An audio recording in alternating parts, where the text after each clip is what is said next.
Hey guys, welcome back to the new video. इस video में मैं बात करने वाला हूँ एक्सेंचर की ज्वाइनिंग प्रोसेस के बारे में। तो चलिए वीडियो को स्टार्ट करते हैं। तो सबसे पहली थी ऑनलाइन ट्रेनिंग। मेरी ऑनलाइन ट्रेनिंग स्टार्ट हुई थी 22 ऑफ अगस्त 2025। ओके, तो उस टाइम मुझे आया ऑनलाइन ट्रेनिंग का। स्टार्टिंग में पहले पता चला कुछ वर्चुअल ट्रेनिंग होनी है, लाइक हाइब्रिड मोड में। फिर बाद में क्लियर हुआ कि नहीं, पूरी ऑनलाइन होगी।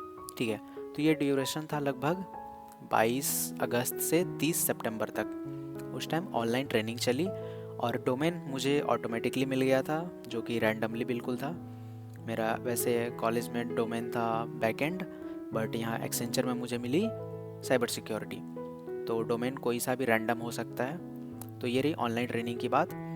उसके बाद आती है प्रोसेस बिफोर ज्वाइनिंग। तो जब मेरी ऑनलाइन ट्रेनिंग कंप्लीट होने को थी, लाइक 1.5 मंथ हो चुके थे, तो एक मेल आता है कि आपकी नेक्स्ट ट्रेनिंग जो होगी, फर्दर ट्रेनिंग कंप्लीट, वो होगी पोस्ट ऑनबोर्डिंग। मतलब हाफ ही ट्रेनिंग ऑनलाइन हुई और हाफ ट्रेनिंग अब ज्वाइनिंग के बाद होगी। ठीक है, तो उससे पहले हम प्रोसेस देख लेते हैं बिफोर ज्वाइनिंग। तो क्या क्या प्रोसेस हुए। सबसे पहले उन्होंने कुछ डॉक्यूमेंट्स सबमिट करने बोले, लाइक आधार कार्ड और कुछ डिटेल्स वगैरह अपलोड करने बोले, like bank details and nominee. Okay, so उसके बाद क्या हुआ, वो डॉक्यूमेंट सारा क्लियर हो गया। सारा अपलोड करने के बाद उन्होंने बोला कि बिफोर ज्वाइनिंग आपके पास एक फिजिकल पैन कार्ड होना चाहिए, ओरिजिनल पीवीसी पैन कार्ड, जिस पे आपकी रिसेंट फ़ोटो होनी चाहिए, लाइक 2-3 ईयर, मैक्स 4 ईयर चलेगा, जिसमें आपकी पहचान हो जानी चाहिए क्लियरली, उतना चल जाएगा। जो कि एक बहुत ज़रूरी चीज़ है। एक्सेंचर में ज्वाइनिंग बिना आपका ओरिजिनल पीवीसी पैन कार्ड का नहीं होगा, ये बहुत ज़रूरी है। ठीक है, तो ये ध्यान रखना। और सारे एजुकेशनल डॉक्यूमेंट्स वगैरह रेडी रखना, जितने भी हैं। अगर एमसीए किए हो, बीसीए किए हो, बीटेक किए हो, जो भी किए हो, तो उसका आपके पास मार्कशीट होनी चाहिए second last and last semester की। ठीक है, अगर आप बीटेक कर रहे हो तो 7th एंड 8th सेमेस्टर, अगर बीसीए कर रहे हो तो फिर 5th एंड 6th, अगर एमसीए कर रहे हो तो 3rd एंड 4th। इसके मार्कशीट आपके पास होने चाहिए। इसके अलावा आपके पास होनी चाहिए प्रोविजनल डिग्री सर्टिफिकेट। ठीक है, अगर डिग्री सर्टिफिकेट नहीं है तो प्रोविजनल डिग्री सर्टिफिकेट होना चाहिए। ये प्रोसेस है बिफोर ज्वाइनिंग का, ये सब चीज़ें आपको रखना है और आपको ये अपलोड करनी पड़ेगी जब भी आपको मेल आएगा। ठीक है, आगे बढ़ते हैं। Accommodation details. तो जैसा आपको पता होगा, अगर नहीं पता तो मैं बता दूं, एकोमोडेशन प्रोवाइड करती है एक्सेंचर 14 डेज का। ठीक है, तो ये बिल्कुल फ्री ऑफ कॉस्ट है। इसके लिए भी आपको एक मेल आएगा। अगर आप ऑप्ट करना चाहते हैं एकोमोडेशन, तो आप डॉक्यूमेंट्स डिटेल्स फिल करके सबमिट कर दें। तो मैंने तो किया था, तो मुझे 14 डेज़ का स्टे मिला एक्सेंचर की तरफ से। और एक बात और बता दूं आपको, इसमें ब्रेकफास्ट कॉम्प्लीमेंट्री है, तो ब्रेकफास्ट आपको मिलेगा और लंच और डिनर का आपको खुद अरेंज करना पड़ेगा फॉर 14 डेज। ओके, आगे बढ़ते हैं। On boarding and document verification. तो हम लोग का, लाइक मेरा ऑन बोर्डिंग तो 26 नवंबर को था। तो उस दिन बुलाया गया एक्सेंचर के थ्रू एक होटल में, जो कि हमारी बेस्ट लोकेशन थी, जहाँ पे मैं पहुँचना था दोपहर के करीब 12 बजे। ठीक है, 12 या 12:30 बजे। तो हम लोग जितने लोग थे साथ में सब पहुँचे वहाँ पे, और हम लोग का एक सेशन हुआ जिसमें कुछ कुछ और डॉक्यूमेंट्स फिल करवाए गए। जो डॉक्यूमेंट्स हमने ऑनलाइन अपलोड किए थे, वही डॉक्यूमेंट्स को प्रिंट आउट निकलवा कर लाना था और उस पर पेन से कुछ फिल करना था और सिग्नेचर वगैरह करना था। तो वो सारे प्रोसेस हुए 2-3 घंटे। उसके बाद फिर एक लंच ब्रेक हुआ जिसमें बढ़िया सा खाना दिया गया। उसके बाद फिर हम लोग को रिलीज़ कर दिया गया वहाँ से उसी टाइम।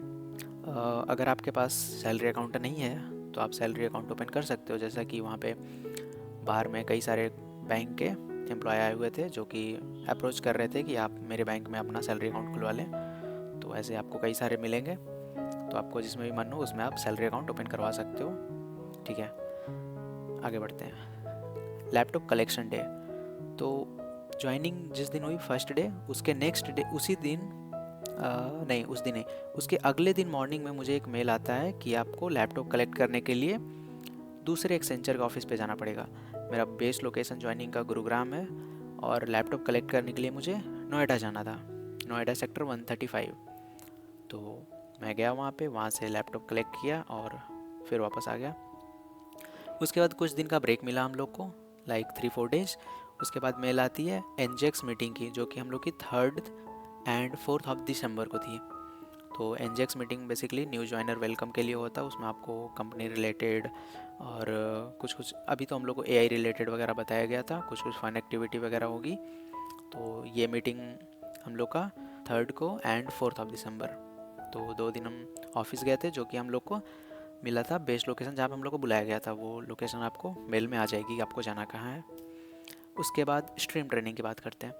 तो जैसा कि मैंने आपको बताया, मेरी हाफ़ ट्रेनिंग तो ऑनलाइन हो चुकी थी घर से, और हाफ़ पोस्ट ऑनबोर्डिंग होनी थी, यानी कि अब। तो ये स्ट्रीम ट्रेनिंग मेरी स्टार्ट होगी 16th ऑफ दिसंबर से 16th ऑफ जनवरी। ये पूरी स्ट्रीम ट्रेनिंग चलेगी। और मुझे जो स्ट्रीम मिला है वो है ISM, इंफ्रास्ट्रक्चर सिक्योरिटी मैनेजमेंट। ठीक है, तो ये मुझे स्ट्रीम मिली है। इस पर ट्रेनिंग होगी मेरी 1 मंथ की। और ये आई थिंक वर्चुअल ट्रेनिंग है, जिसमें हम लोग को शायद 1 दिन ऑफिस जाना है और बाकी के 4 दिन शायद घर से अटेंड कर सकते हैं। क्योंकि ये एक मीटिंग, इसका लिंक हम लोग को आया है कि आपको मीटिंग ज्वाइन करनी है। तो 1 दिन ऑफिस तो जाना में से मैंडेटरी है अभी फ़िलहाल, 1 वीक में 1 दिन। बाकी के 4 दिन आप घर से भी कर सकते हो। मीटिंग ऑनलाइन है। तो इसके अलावा जो भी फर्दर अपडेट्स होंगे वो मैं बता दूंगा। जितना अभी तक क्लियर है उसके अकॉर्डिंग मैं बता रहा हूँ। ठीक है, फ़िलहाल के लिए thank you. Like and subscribe कर देना। जो भी डाउट हो आपको एक्सेंचर ऑनबोर्डिंग या joining related, anything you can ask me. आप कमेंट में क्वेश्चन पूछ सकते हो। ठीक है, तो मिलते हैं अगली वीडियो में। Till then, bye bye.